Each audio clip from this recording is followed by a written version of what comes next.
Hello बच्चों, good morning. कैसे हैं आप सब लोग? बच्चों, आज हम लेकर आए हैं आपके लिए सॉल्यूशन केमिस्ट्री का लेक्चर नंबर 7।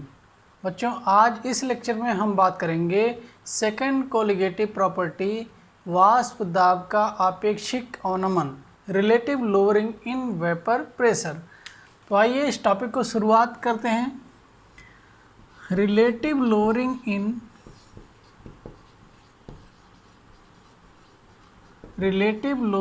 इन वेपर प्रेशर।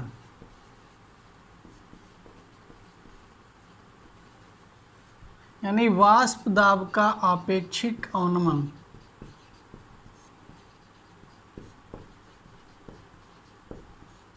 बच्चों, इसी कोलिगेटिव प्रॉपर्टी के अंदर हम राउल्ट लॉ भी पढ़ेंगे, जो कि बहुत ही इम्पोर्टेंट है आपकी बोर्ड परीक्षा के दृष्टिकोण से। वाष्प दाब का आपेक्षिक अवनमन।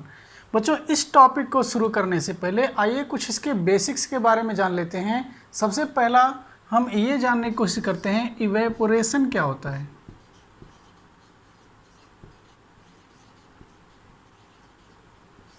यानी वाष्पन या वाष्पीकरण। इवेपोरेशन बच्चों होता क्या है? इवेपोरेशन वो चीज़ है जिससे किसी चीज़ को आप किसी लिक्विड को हीट कर दो और वो भाप बनकर उड़ जाए। ये भाप यानी गैस में, लिक्विड के द्रव के गैस में बदलने की प्रक्रिया ही वाष्पन कहलाती है। जैसे सपोज करो बच्चों, हमारे पास एक कंटेनर हो और इसके अंदर हमने कोई भी लिक्विड भरा हुआ है। ये लिक्विड के पार्टिकल्स हैं। जैसे इनको थोड़ी हीट मिलती है बच्चों, सरफेस के मॉलिक्यूल इवेपोरेट करना शुरू कर देते हैं। इन मॉलिक्यूल्स को जो सरफेस पे हैं यानी सतह पर, इनको हम कहते हैं सरफेस मॉलिक्यूल।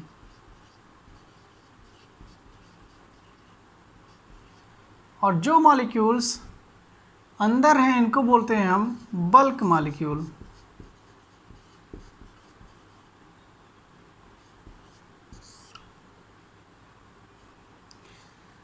बच्चों, इन सरफेस मॉलिक्यूल्स की एक खासियत होती है कि इनमें दो चीज़ें होती हैं जो कि बल्क मॉलिक्यूल्स में नहीं होती हैं। पहली क्या चीज़ होती है, अगर आप देखो तो ये जो बल्क का मॉलिक्यूल है इस पर हर डायरेक्शन में फोर्स ऑफ अट्रैक्शन लग रहा होगा, यानी इसके मॉलिक्यूल्स को इसको खींच रहे होंगे।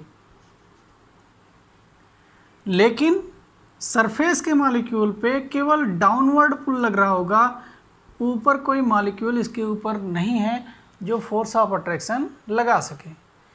इसलिए हम कह सकते हैं कि ये सरफेस के मॉलिक्यूल यानी surface molecule experience lesser force of attraction.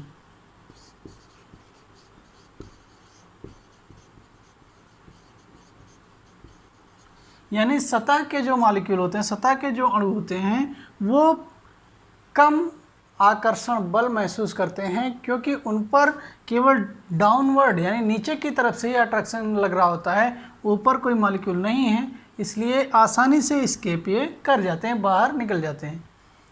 दूसरा क्या खास बात है बच्चों इनमें कि इनकी काइनेटिक एनर्जी यानी सरफेस मॉलिक्यूल की गतिज ऊर्जा अधिक होती है। They have more kinetic energy.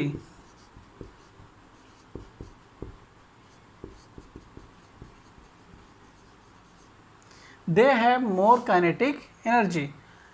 इनके पास ज़्यादा गतिज ऊर्जा होती है। अब ये चीज़ कैसे प्रूव करोगे? क्योंकि बच्चों ये मॉलिक्यूल्स अगर किसी भी तरह से ऊपरी सतह पर आया है तो ये इन मॉलिक्यूल से लड़ते हुए किसी तरह से यहाँ पे पहुँचा होगा, जिससे ये सरफेस पे आ गया। तो अगर इनके पास अधिक ऊर्जा रही होगी तभी तो ये सतह पर आ पाया होगा।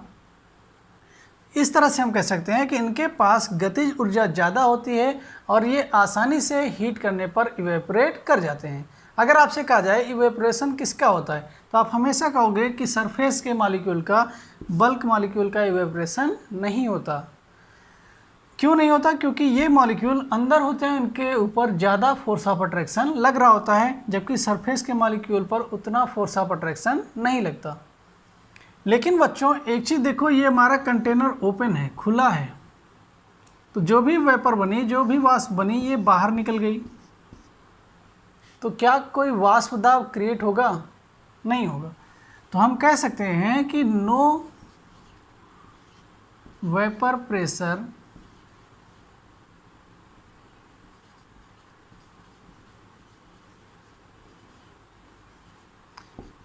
इन ओपन कंटेनर,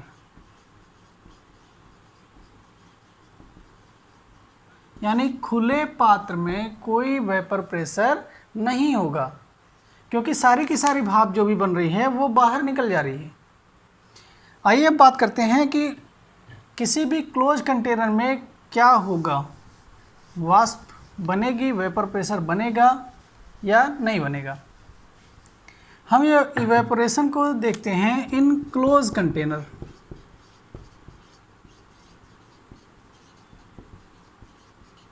क्लोज कंटेनर यानी बंद निकाय पे, बंद निकाय या बंद पात्र या पात्र आप लिख सकते हो। Evaporation in close container. अब बच्चों अगर हम देखें, यहाँ पर सपोज करो एक कंटेनर है हमारे पास, और इस कंटेनर में कोई भी हमने लिक्विड भर दिया है। सपोज करो यहाँ पर उसके सरफेस के मॉलिक्यूल हैं। अब बच्चों ये कंटेनर बंद है, तो क्या इवेपोरेशन होगा? पहला सवाल। जब कंटेनर हमारा ओपन था, खुला था, उस समय क्या था कि जो सरफेस के मॉलिक्यूल थे वो कंटिन्यूली एस्केप कर रहे थे, और एस्केप करने की वजह से उस सॉल्यूशन की क्वांटिटी डिक्रीज़ हो रही थी, यानी सॉल्यूशन कम होता जा रहा था। लेकिन इस बार यहाँ पर बंद निकाय हमारा सॉल्यूशन हमने भरा हुआ है। अब हम इसको अगर हीट करें तो क्या इसमें इवेपोरेशन होगा? होगा तो कैसे? देखिए बच्चों, शुरुआत में क्या होगा, जब हम इसको हीट करेंगे तो ये भाप बनकर ऊपर की तरफ आएगा। जिसे आपने अगर देखा हो तो अगर किसी ठंडी चीज कोई बोतल लो और भाप बनकर, अगर बोतल आधा भरा हुआ हो तो पानी भाप बनकर ऊपर जाता है और ऊपर सरफेस पे चिपक जाता है, फिर धीरे धीरे वो बूंद का रूप लेकर के नीचे की तरफ वापस गिर जाता है। उसी तरह से यहाँ पर भी होगा कि ये भाप बनकर ऊपर की तरफ जाएंगे, यानी इवेपोरेशन होगा। इवेपोरेशन होगा, लेकिन कंटेनर हमारा क्लोज्ड है, कंटेनर हमारा क्लोज्ड है, बंद है, तो वेपर एस्केप कर नहीं सकती। इसलिए फिर उसी टाइम कंडेंसेशन भी होगा,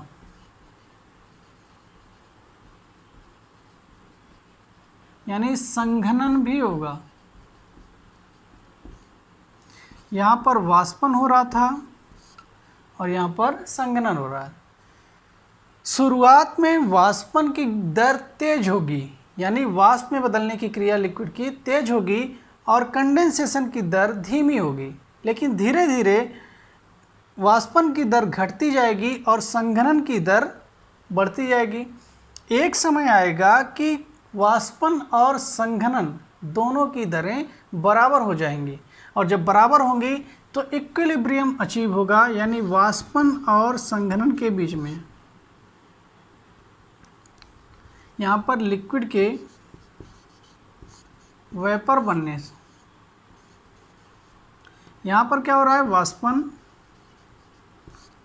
और बैकवर्ड डायरेक्शन में हो रहा है संघनन। एक इक्विलिब्रियम अचीव होगा, यानी साम्यावस्था आ जाएगी।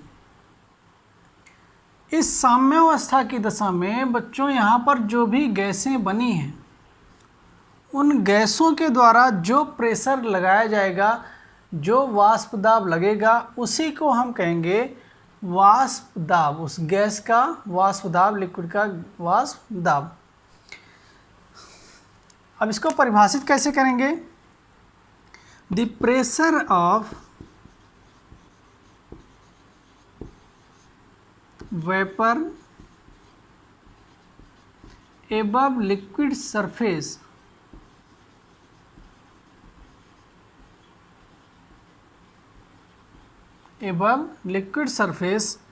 is called vapour pressure. यानी जो भी प्रेशर लग रहा होगा द्रव सरफेस के ऊपर, द्रव सतह के ऊपर, उसी को हम कहेंगे वेपर प्रेशर। लेकिन कंडीशन क्या होगी? इन इक्विलिब्रियम, साम्यावस्था की दशा में, अदरवाइज हम उसको वेपर प्रेशर नहीं कहेंगे।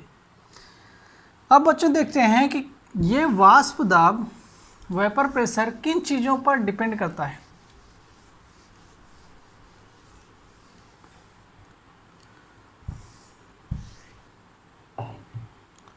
वाष्प दाब की निर्भरता,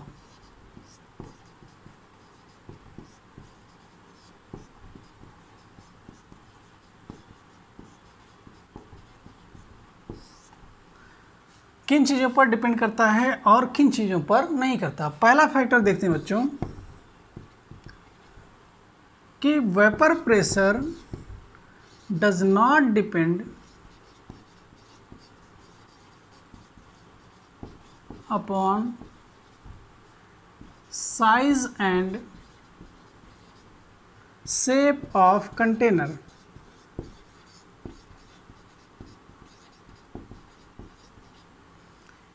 वाष्प दाब कंटेनर के यानी पात्र की साइज या शेप पर डिपेंड नहीं करता, उसके आकार या आकृति पर डिपेंड नहीं करता। आप सोच रहे होंगे कि पात्र बड़ा होगा तो इवेपोरेशन ज़्यादा होगा और अगर छोटा होगा तो इवेपोरेशन कम होगा, लेकिन ऐसा नहीं है। ये इवेपोरेशन पर यूनिट एरिया अगर आप निकालोगे तो सेम आएगा, जितना है छोटा है पात्र उतना इवेपोरेशन करेगा। उसी के जब पर यूनिट एरिया आप निकालोगे तो इवेपोरेशन आपको दोनों कंटेनर में लगभग सेम मिलेगा। इसलिए हम कह सकते हैं कि वेपर प्रेशर साइज और शेप, कंटेनर के साइज और शेप पर निर्भर नहीं करता।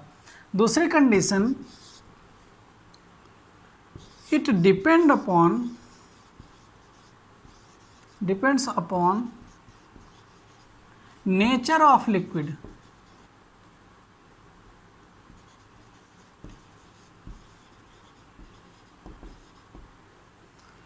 यह द्रव की प्रकृति पर निर्भर करता है। बच्चों द्रव की प्रकृति पर कैसे कहोगे आप? क्योंकि आपको पता है कि सभी द्रव जो होते हैं वो अलग अलग उनकी वाष्पशीलता होती है, यानी वाष्पित होने की अलग अलग दर होती है। कोई अधिक वाष्पित होना चाहता है और कोई कम वाष्पित होना चाहता है।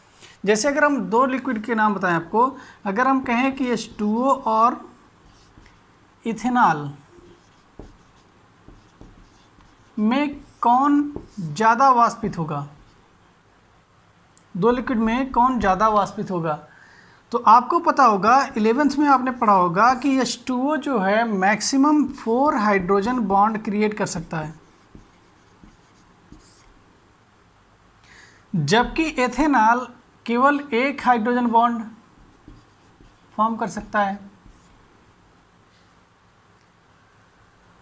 तो हम कह सकते हैं जिनमें लेसर फोर्स ऑफ अट्रैक्शन होगा, जिनमें फोर्स ऑफ अट्रैक्शन कम होगा, वो आसानी से इवेपोरेट करेगा, और जिनमें फोर्स ऑफ अट्रैक्शन ज़्यादा होगा वो आसानी से एस्केप नहीं करेगा, इवेपोरेट नहीं करेगा। यानी अगर इन दोनों में तुलना की जाए तो इवेपोरेशन जो होगा, partial vapour pressure of ethanol is greater than partial vapor pressure of H2O। यानी शुद्ध इथेनॉल का वाष्प दाब, क्योंकि वाष्पन इसका ज़्यादा होगा इथेनॉल का जल की तुलना में, इसलिए जो वेपर प्रेशर होगा वो भी इथेनॉल का ज़्यादा होगा जल की तुलना में। अगर अन्य एग्जांपल्स की बात करें बच्चों, जैसे हमारे पास इथेनॉल मोनोहाइड्रिक अल्कोहल है C2H5OH, इथिलीन ग्लाइकॉल है CH2OH जो कि डाईहाइड्रिक अल्कोहल है। तीसरा CH2OH, CH2OH ये ट्राईहाइड्रिक अल्कोहल जिसको हम ग्लिसरॉल बोलते हैं। बच्चों यहाँ पर एक हाइड्रोजन बॉन्ड बनता है, जबकि यहाँ पर हाइड्रोजन बॉन्ड यहाँ भी बनेगा और इनके बीच इंटरमॉलिक्यूलर हाइड्रोजन बॉन्डिंग भी बनना शुरू हो जाएगी, और यहाँ पर भी इन सबसे हाइड्रोजन बॉन्डिंग बनेगी और बीच में भी यानी इनसे इंटरमॉलिक्यूलर हाइड्रोजन बॉन्डिंग बनेगी। कहने का मतलब इसमें सबसे ज़्यादा हाइड्रोजन बॉन्डिंग, इसके बाद इसमें, फिर इसके बाद इसमें, सबसे कम हाइड्रोजन बॉन्डिंग इसमें है। तो यानी फोर्स ऑफ अट्रैक्शन सबसे कम किस में होगा? इथेनॉल में, उसके बाद इथिलीन ग्लाइकॉल में, उसके बाद ग्लिसरॉल में। यानी जिसमें फोर्स ऑफ अट्रैक्शन सबसे कम उसका इवेपोरेशन सबसे ज़्यादा होगा और उसका वेपर प्रेशर सबसे ज़्यादा होगा। तो partial vapour pressure of ethanol is greater than partial vapor pressure of ethylene glycol greater than partial vapor pressure of glycerol।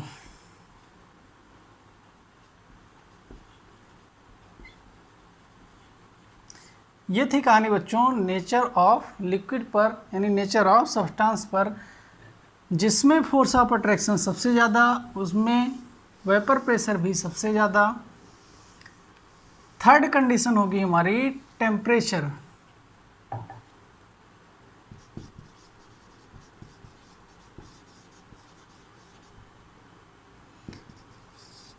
तो बच्चों आपको टेम्परेचर के बारे में पता होगा कि ताप बढ़ाने से, हीट करने से इवेपोरेशन बढ़ता है, यानी कि जैसे जैसे आप हीट करोगे, टेम्परेचर बढ़ाओगे, उसी तरह से वेपर प्रेशर भी इंक्रीज़ करेगा, इसमें कोई डाउट की बात नहीं है।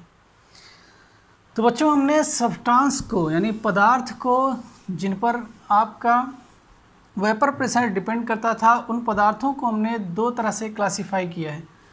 जो भी हमारे पास पदार्थ होगा यानी सब्सटेंस होगा, उसको हमने दो तरीके से क्लासिफाई किया हुआ है। एक वोलाटाइल और दूसरा नॉन वोलाटाइल।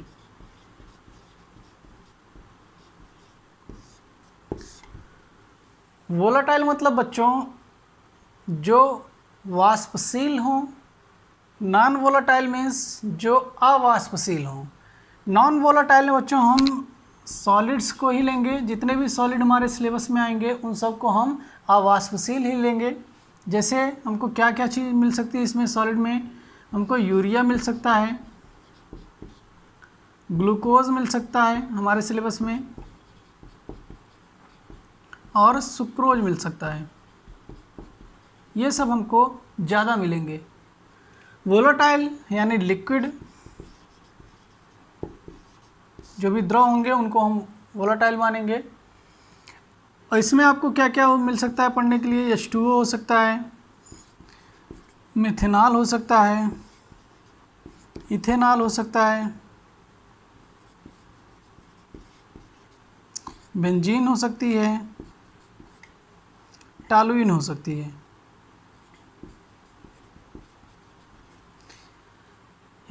इन सब को हम वाष्पशील कहेंगे और इन सब को हम अवाष्पशील कहेंगे। तो बच्चों दो तरीके से हम सॉल्यूशन बनाएंगे। एक बार वोलाटाइल को मिला के, दूसरी बार हम बनाएंगे वोलाटाइल को नॉन वोलाटाइल मिला के। दो तरह के सॉल्यूशन बनाएंगे और उससे हम राउल्ट के नियम को निकालेंगे, राउल्ट का नियम पता करेंगे। तो आइए बात करते हैं बच्चों। सबसे पहला वोलाटाइल, जिसमें सॉल्यूट भी वोलाटाइल हो और सॉल्वेंट भी वोलाटाइल हो, यानी दोनों वाष्पशील हों। पहला condition, vapour pressure of vapour pressure of solution containing volatile solute and volatile solvent। ऐसे सॉल्यूशन का वेपर प्रेशर ज्ञात करेंगे बच्चों जिनमें दोनों यानी कि हमारे सॉल्यूट भी और सॉल्वेंट भी दोनों वाष्पशील हों और दोनों का वाष्पन होता है। तो आइए देखते हैं बच्चों, यहाँ पे सपोज करो बच्चों हमारे पास एक कंटेनर है जिसमें प्योर ए भरा हुआ है, लिक्विड है हमारा प्योर ए। तो इस लिक्विड के अंदर सरफेस पर ए के मॉलिक्यूल होंगे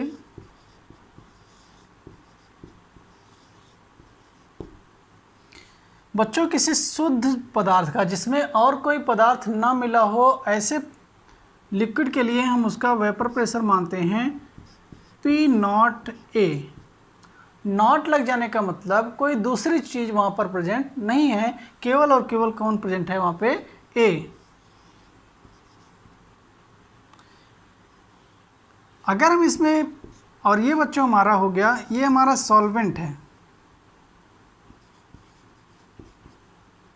सॉल्वेंट है जिसमें वेपर प्रेशर है इसका पी नॉट ए, क्योंकि और कोई प्रेजेंट नहीं है, केवल ए के मॉलिक्यूल हैं। दूसरा लिया हमने, इसमें मिलाया सॉल्यूट को और वो सॉल्यूट है हमारा बी यानी प्योर बी। तो सरफेस पे यहाँ पर कौन से मॉलिक्यूल होंगे, केवल और केवल बी के। तो यहाँ पर जो प्रेशर एग्जर्ट होगा उसको हम बोलेंगे पी नॉट बी, यानी, और ये हमारा होगा सॉल्यूट यानी विलेय होगा, इसका वेपर प्रेशर कितना होगा, पी नॉट बी, यानी इसमें बी के अलावा कोई दूसरा नहीं मौजूद है। इन दोनों को मिला दिया तो हमको क्या मिल गया, सॉल्यूशन। सॉल्यूशन मिलेगा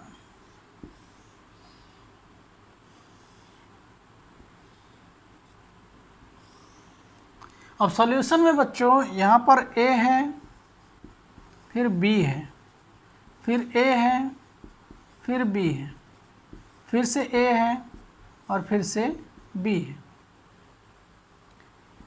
यानी अब की बार सरफेस पर ए के मॉलिक्यूल भी हैं और बी के मॉलिक्यूल भी हैं। तो क्या यहाँ पर जो वेपर प्रेशर होगा ए का वो पी नॉट ए होगा, या वेपर प्रेशर जो बी का होगा क्या पी नॉट बी होगा, नहीं होगा। क्योंकि ये जब प्योर था उस समय यानी प्योर ए की दशा में यहाँ पर वेपर प्रेशर था P not A, pure B होने की दशा में वेपर प्रेशर था यहाँ पे पी नॉट बी। लेकिन इस बार दोनों को मिक्स कर दिया गया। मिक्स कर देने के बाद अब इनके vapour pressure p not a और पी नॉट बी नहीं है। आप कह सकते हो कि यहाँ पर ए के द्वारा जो वेपर प्रेशर क्रिएट हो रहा है वो पी ए है और बी के द्वारा क्रिएट होने वाला वेपर प्रेशर पी बी है। अब यहाँ से हमारा बच्चों फार्मूला निकलेगा कि partial vapour pressure of each component in liquid, partial vapour pressure of each component in liquid is directly proportional to the mole fraction of that component in solution। यानी PA is directly proportional to the mole fraction of A। इसी तरह से PB is directly proportional to the mole fraction of B। ये हमारा Raoult law है। क्या है बच्चों, राउल्ट का नियम। आइए इसको परिभाषित करते हैं।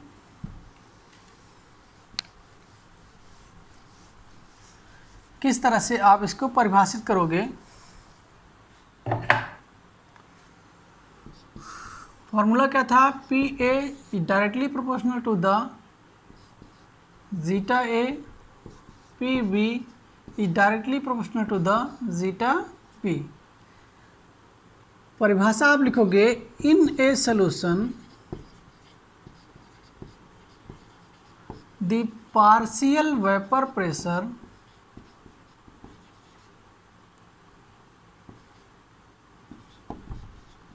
Of each component. Each component इसलिए लिख रहे हैं क्योंकि यहाँ पर बच्चों दोनों के दोनों कंपोनेंट वोलाटाइल हैं। Each component is directly proportional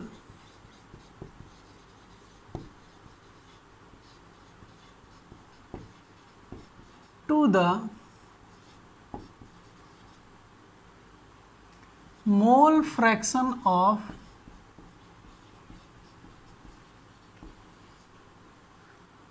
that component।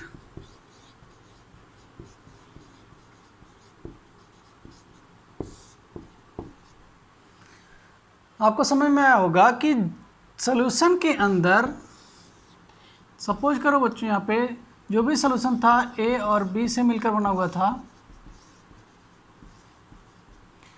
जिसका मोल फ्रैक्शन जितना ज़्यादा होगा उसका पार्शियल वेपर प्रेशर भी उतना ज़्यादा होगा।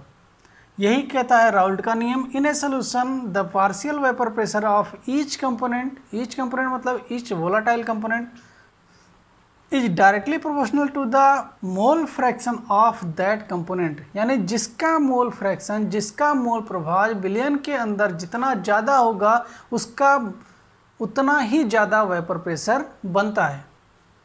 ये है बच्चों हमारा राउल्ट लॉ, राउल्ट का नियम।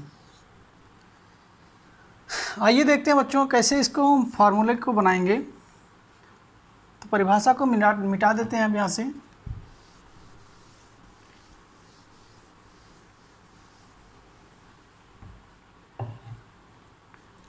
यहाँ पर जीटा ए क्या था, number of moles of A upon number of moles of A plus number of moles of B.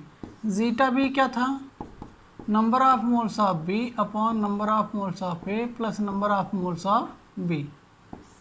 Mole fraction दोनों कंपोनेंट के। अब आइए पता करते हैं, P A is equal to, हम इसको लिख सकते हैं के इंटू जीटा ए।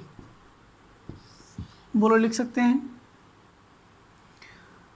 अब के की वैल्यू को पता करते हैं, फाइंड क्या करते हैं हम, के कैसे पता करेंगे। आइए मानते हैं, माना हमारे पास शुद्ध ए है, माना हमारे पास प्योर ए है, कंटेनर में प्योर ए है, केवल और केवल ए है।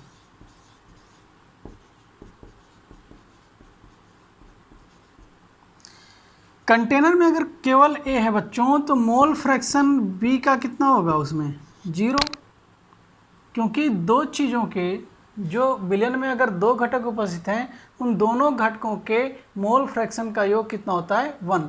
यानी mole fraction of A plus mole fraction of B is equal to 1। तो अगर केवल विलयन के अंदर ए ही मौजूद है तो बी का मोल फ्रैक्शन 0 और ए का मोल फ्रैक्शन 1। इस वैल्यू को उठा करके यहाँ रख दो तो P A is equal to K into 1।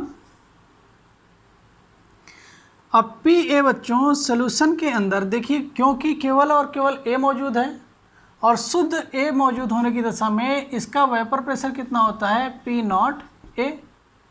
यानी p of a is equal to कितना हो गया, p not a is equal to के। मिल गई के की value, p not a.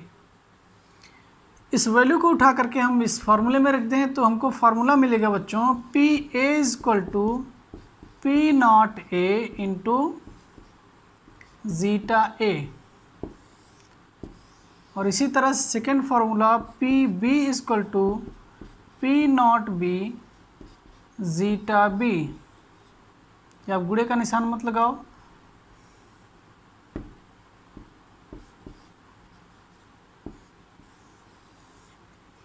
P not a zeta a, p b is equal to P not b zeta B.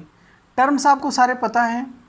P a solution में a का partial vapour pressure, p not a शुद्ध a का vapour pressure, zeta a का mole fraction, p b solution में b का partial vapour pressure, p not b शुद्ध b का vapour pressure और zeta b mole fraction b का, यानी बी का मोल फ्रैक्शन मोल प्रभाज। टोटल वेपर प्रेशर कितना होगा बच्चों? कहाँ लिखें? यहाँ लिखते। टोटल वेपर प्रेशर कितना होगा? यानी पी टी इजक्वल टू, तो वो होगा P A plus P B के बराबर।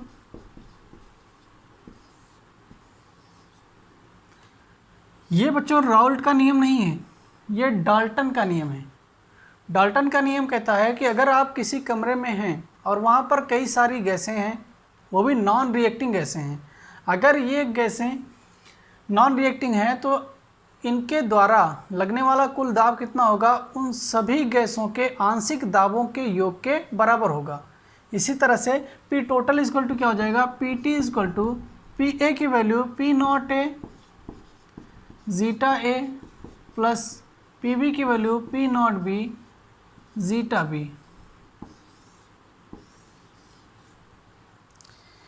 ये हमारा बच्चों डाल्टन का नियम। राउल्ट-ला नियम अगर आपसे राउल्ट-ला कहा जाए तो ये हमारा राउल्ट-ला है कि partial vapour pressure of a in a solution is directly proportional to the mole fraction of a. आइए बच्चों इसको हम ग्राफ के माध्यम से समझते हैं।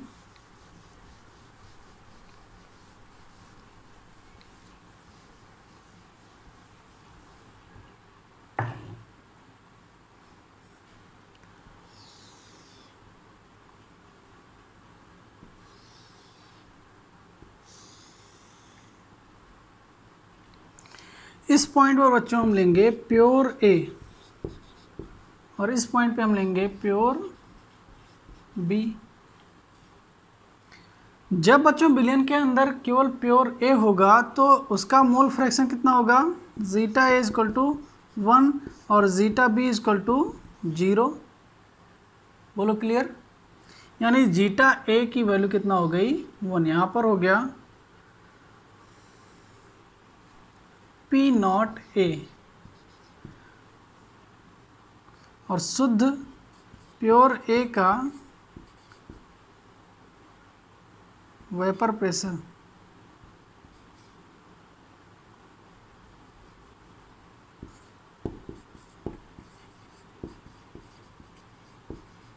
कितना होगा? P not a.